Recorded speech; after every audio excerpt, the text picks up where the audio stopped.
Registrations are filling fast for Fast Track 2026, the VLGA's national one-day annual conference focused this year on incivility and its threat to local democracy. The event will bring together stakeholders from across the local government sector to address the rise of incivility in public discourse and its impact on democratic processes. It will explore how hostile behaviour, misinformation and the erosion of respectful dialogue threatens the effectiveness, safety and integrity of local governance. It's on Friday the 27th of February at the RACV City Club in Melbourne. To register and find out more, visit the events page at the VLGA website, vlga.org.au.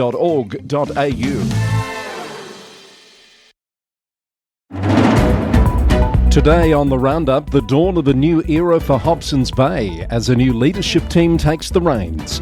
Moyne Shire acknowledges community frustration over the closure of a local pool, the split-second decision that saved a councillor's life, Newcastle's Lord Mayor back at work after medical leave, a popular tourist attraction closed, the council says visitors are making it unsafe, a sudden councillor resignation in South Australia, and a leadership update from Onkaparinga. All of that and more just ahead on the Roundup Summer Series update. I'm Chris Eddy. Welcome along to the only podcast that brings you news from and about councils across Australia and beyond. Brought to you by the Victorian Local Governance Association, with support from Symphony 3. And things are picking up as councils and council teams get back to work this week. Hobsons Bay City Council has welcomed a new leadership team as it begins 2026. Phu Nguyen has officially started as CEO this week, bringing over 20 years of local government experience from roles at the city of Onkaparinga in South Australia, where he was most recently the CEO, and senior positions at the City of Melbourne and Campbelltown City Council. Also joining the team is Hector Gaston as Sustainable Communities Director, with 25 years of experience from Moonee Valley and Hume councils. The appointments come after a period of significant turmoil at the organisation. Interim CEO Kerry Thompson has stepped down now after guiding the council through a transition period. 2 additional senior appointments have been confirmed, with Chris Sutton starting as Chief People Officer this month and Olivia Barry set to begin as Corporate Services Director in late February. Moyne Shire Council has provided an update on the status of the Belfast Aquatics facility in Port Fairy, which it has taken over following the end of the committee's lease on the 16th of this month. Mayor Jordan Lockett said the council had heard the community's concerns about the future of the facility, including the frustration and the sense of hurt that many are feeling. He said the council is now considering all available options for the future of the facility and will soon open its aquatic facilities strategy for public feedback to guide future investment and service provision for community pools. Melbourne residents have overwhelmingly rejected the City of Melbourne's expanded CCTV camera program. That's according to the Herald Sun, with 79% opposing its use for monitoring activities like busking and property damage. 86% expressed little to no confidence in the council's responsible use of the footage. In response, the council has strengthened privacy measures in its updated policy, limiting footage access to authorised staff only in specific circumstances. Cardinia Shire Council is calling on residents to help shape the future of the region's thriving food and agriculture sector. The Shire contributes an estimated $500 million to the economy each year, supplying fresh produce to markets across the country. Following extensive consultation with over 330 farmers, food businesses and community leaders, the council has released a draft agribusiness audit report, and Mayor Brett Owen says the report highlights both the region's strengths and future opportunities. And a new report has revealed that home-based businesses are the driving force behind Nillumbik Shire's local economy, supporting jobs, local spending and community resilience. The Council's Home-Based Business Economy 2025 report provides insights into the experiences of local entrepreneurs working from home. The findings show that 62% of operators rely on their business as their primary source of income, while 48% expect profit growth over the next year. Mayor Councillor Naomi Joyner says the research highlights an important but often under-recognised part of the local economy, and the council will use the insights to strengthen support programs, including running an upcoming home-based business forum designed to connect and educate local business owners.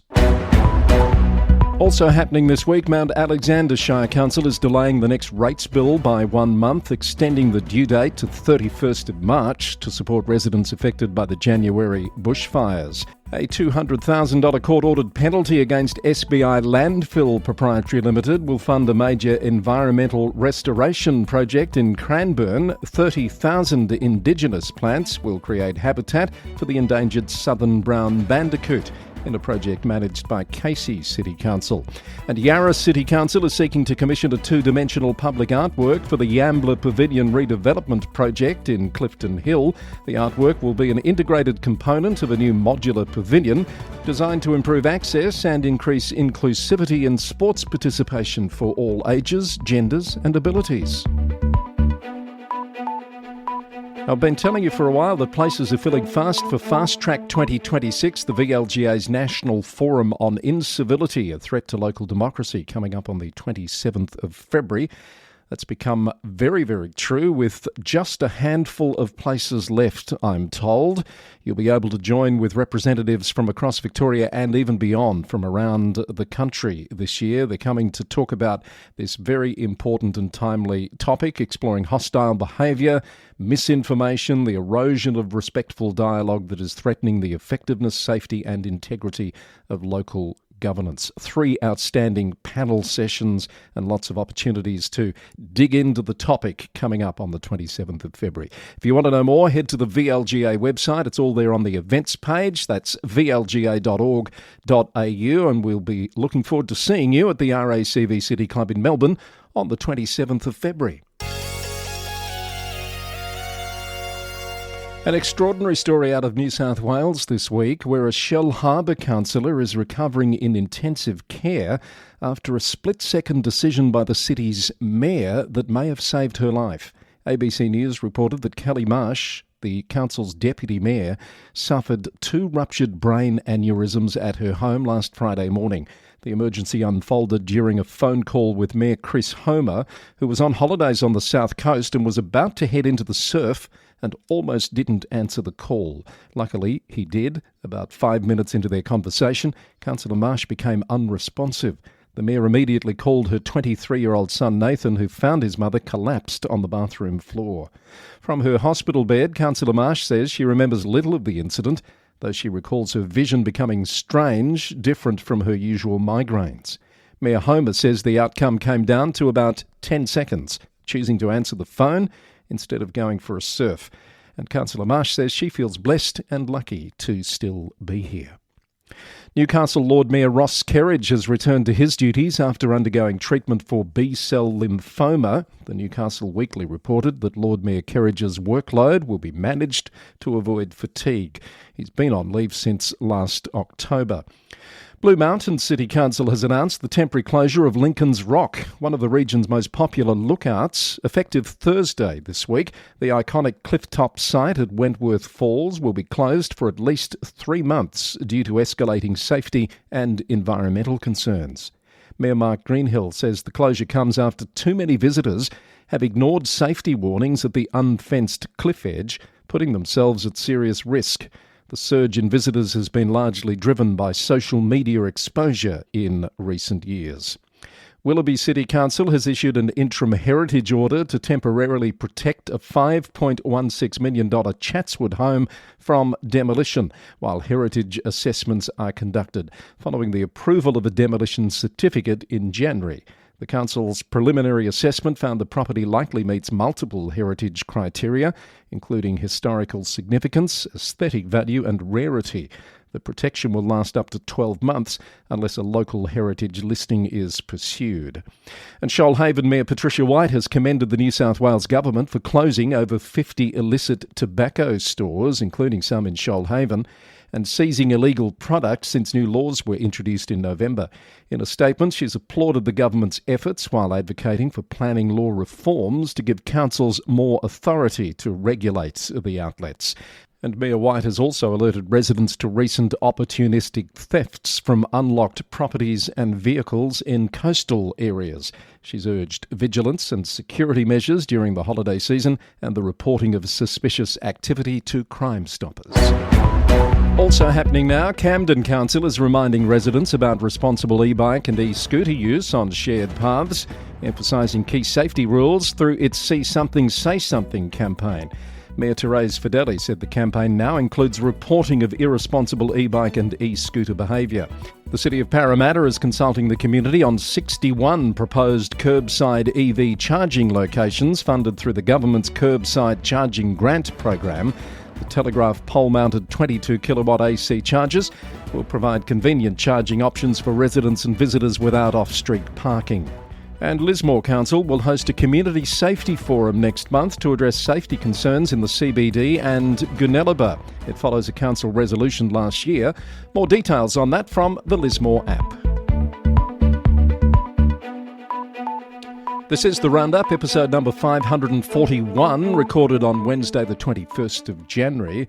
And in Queensland, the Insurance Council of Australia has rejected a proposal by 6 councils to create a self-insurance mutual fund, according to the Australian. CEO Andrew Hall says the underlying flood risk must be addressed through public-private partnerships with state governments instead. While councils face soaring premiums, some rising nearly 500% in towns like Chinchilla, Mr Hall maintains that without reducing the actual flood risk in high-risk catchments, insurance costs will remain high regardless of who provides the coverage. Heritage Bank's decision to close its Gundawindi agency outlet in March has disappointed Mayor Lawrence Springborg, who says it will impact vulnerable residents. Mayor Springborg has written to the bank's CEO requesting reconsideration of the closure, noting it contradicts commitments made during the bank's merger with People's Choice that there'd be no branch closures. Ipswich Council is partnering with Watergum Community to run the city's first cane toad challenge from January 3 to February 8, encouraging residents to collect cane toads and submit their data for a chance to win prizes. Participants can collect all life stages of cane toads, including tadpoles using specialised traps, and dispose of them humanely using the fridge freezer method, with collection points available for the frozen toads to be repurposed into tadpole lures. Fraser Coast Council has installed 2 new flood cameras, bringing the total to over 20 on its disaster dashboard. The $287,000 project is aimed at enhancing the region's disaster preparedness following significant flooding events, including record flooding in Hervey Bay in March last year. And Bundaberg Council has received a $43,000 grant from the Queensland Government to upgrade its CBD CCTV system, replacing 89 ageing cameras with modern high-definition units and adding 3 new cameras near the council administration building. And Maranoa Regional Council is developing a cemeteries master plan to guide the long-term management and improvement of cemeteries across the region. It's seeking community feedback through a survey that closes on February 8th. Let's hop across to South Australia, where Adelaide City Council has delayed approving a Gorilla Writers' Week replacement event, citing unclear details and irresponsible financial commitment concerns from Lord Mayor Jane Lomax-Smith, speaking on ABC Radio. The council is seeking more specific information about the proposed event structure before committing up to $250,000 in funding. Holdfast Bay councillor Annette Bradshaw has resigned after 11 years in the Seacliff ward. She announced her departure on Sunday, and it's effective immediately. Adelaide Now reported that Councillor Bradshaw was notably and vocally opposed to the timing of Glenelg's Jetty Road redevelopment last year. There's no official announcement on the council's website yet, but her ward position is now shown as vacant, and it's understood it will remain vacant until the November local government elections. And at the city of Onkaparinga, Janny Baker, Director of Community, has stepped into the role of interim CEO until the 16th of February. That's when Sharon Mason will commence as the new permanent CEO, making the move from Selwyn District Council in New Zealand. That's, of course, filling the vacancy created by the departure of Fu Nguyen, who, as we reported earlier, started this week at Hobsons Bay as its new CEO. And the City of Perth has officially welcomed the appointment of Carol Adams OAM as Local Government Monitor to review governance practices and strengthen accountability, following a referral by Lord Mayor Bruce Reynolds to the Local Government Inspector.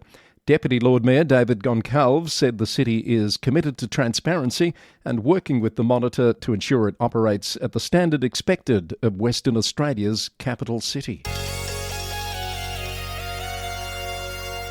Just ahead of the global update, I want to congratulate a friend and regular contributor to the Local Government News Roundup, the wonderful Diane Kaylin-Sucre, author and founder of Kaylin Academy in Canada, who's been named on the Top Thinkers in Local Government 2026 list by LGIU, the Local Government Information Unit in the UK. Its Future Lab has put together the list and understandably recognised the contribution that Diane has been and is making around the local government world, highlighting the toxic civic environments and her practical roadmap to renewing civic culture, which is used by municipal leaders across Canada, the United States, the United Kingdom and Australia, and even beyond that. I know Diane's been working hard on her new book, Lead with Civility, a handbook for uncivil times. It's not far away, and it will be a wonderful follow-up to her very successful Save Your City, How Toxic Culture Kills Community and What to Do About It. I'm looking forward to working with Diane again on the Global Civility Summit, which is coming up a little later in the year, and we will be talking with her about how that's shaping up in the weeks ahead. But for now, let's just say congratulations and well done to Diane Kaylin-Sucre, named one of the top thinkers in local government for 2026. Now on the Global Report, an update on a story from our last edition. We reported the resignation of Jason Maris from Kaipara District Council in New Zealand. It's now been revealed he's been appointed to lead the $200 million Kaipara Moana remediation project starting in April. The New Zealand Herald reports that the project is New Zealand's largest government-funded catchment sediment reduction initiative, aiming to halve sediment flows into Kaipara Harbour, and it's already achieved significant progress, including fencing 1,400 kilometres of waterways and planting 3 million plants since 2020. From Europe, the number of municipalities in the Netherlands that charge a so-called dog tax has been dropping in recent years. Now, according to new figures reported by I Am Expat, only 102 of the country's 342 municipalities are collecting the annual levy this year, down from two-thirds just 10 years ago. 9 cities have abolished the tax this year, while one has bucked the trend by reinstating the fee after scrapping it years earlier. The average cost sits at €76 per dog. The City of Rome has introduced a 30 km/h speed limit in its historic centre to reduce accidents and pollution, following similar measures in other European capitals like London, Paris and Brussels. CP24.com reports it follows a similar initiative in Bologna in 2024, which showed a 13% drop in accidents and a 50% decline in fatalities. In the UK, Nottingham City Council says it's paid off £177 million of debt over Christmas, reducing its total debt from a peak of £827 million in 2020 to £292 million now. That's a 64% reduction over 6 years. BBC News reported the reduction would free up funds for frontline services without cutting services or raising taxes at the council that was declared effectively bankrupt in 2023. Tower Hamlets Council in East London is facing increased government scrutiny and potential action due to deteriorating financial management and governance under elected Mayor Lutfur Rahman, who was previously banned from office for corrupt practices until 2022. The Standard reported that Local Government Secretary Steve Reid has announced multiple investigations into patronage, staffing and decision-making processes at the council. And finally, a local council in Hampshire has been ordered to pay £3,000 in compensation to a job applicant after a tribunal ruled against their hiring practices. 29-year-old James Sheehy applied for the position of town clerk at Lymington and Pennington Town Council in March 2024, but was rejected for not meeting all the requirements. While Mr Sheehy had 7 years of experience as a town clerk across multiple councils, he lacked the full 10 years of experience required and a relevant degree. An employment tribunal judge found that while the shortlisted candidates were better suited for the role, the 10-year experience requirement unfairly disadvantaged applicants 31 or under, particularly when combined with the degree requirement. The judge also noted the council produced no evidence showing why 10 years was reasonably necessary, rather than, say, 8 years. Mr Sheehy was awarded £2,500 plus interest for injury to feelings after the tribunal found he'd been upset by the council's actions. Hope we've given you something to ponder in today's edition of the Local Government News Roundup, part of our summer series. As you can tell, it's ramping up, people getting back to work, lots of news to report. And we'll have more for you again on Friday. This was edition number 541, recorded on Wednesday the 21st of January, and brought to you by the Victorian Local Governance Association, the national broadcaster on all things local government, with support from Symphony 3, simple, connected customer experiences. You can find out more about this episode, including the story links, by heading to lgnewsroundup.com. The Roundup is recorded in the city of Greater Geelong, Victoria, on the land of the Wadawurrung people of the Kulin Nation. Until next time, thanks for listening to the Local Government News Roundup, and bye for now.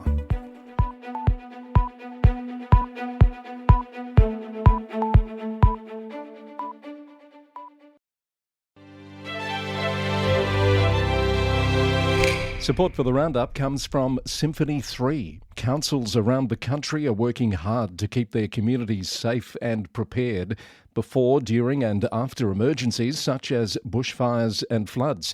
And in recent weeks, Symphony 3 has been working with councils around Victoria, including Greater Bendigo, Mildura, Ararat and Golden Plains, to create emergency dashboards, pulling together live data including weather, traffic, emergency incidents, unplanned and planned disruptions, news and social media feeds. An emergency dashboard is cost-effective and can be deployed in just 3 days. Find out more at www.symphony3.com.